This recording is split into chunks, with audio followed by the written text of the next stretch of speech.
Welcome to Kenton's videos. Enjoy the video. You start by inspecting the blade and edges for damage. Address structural issues first. Once done, remove old tape and clean the handle and splice so oil and glue bond correctly.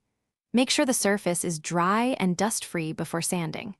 Lightly sand any rough spots with 120-320 grit to open the wood pores. Wipe with a cloth to remove residue. This prep stage ensures treatments penetrate evenly and prevents trapping dirt under finishes.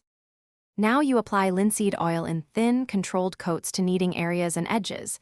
This stabilizes fibers and prevents moisture swelling. After each coat, wait about 24 hours so the oil sinks in. Plan 2 to 4 coats depending on dryness.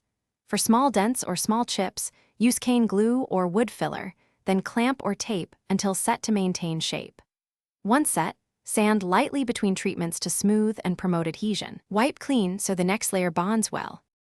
Finish by applying a light face varnish or protective wax to seal the oil-treated wood. Let it cure fully before play to avoid transfer. Rewrap the handle with 1 to 2 clean layers of grip tape, trimming edges for comfort. Check weight balance and sweet spot. Play a gentle session to bed the bat. If the bat sounds dull, shows new cracks, or performance drops, stop using it immediately. These are signs of structural failure, and you should seek professional repair or consider replacement. Thanks for watching. Consider subscribing if we helped you.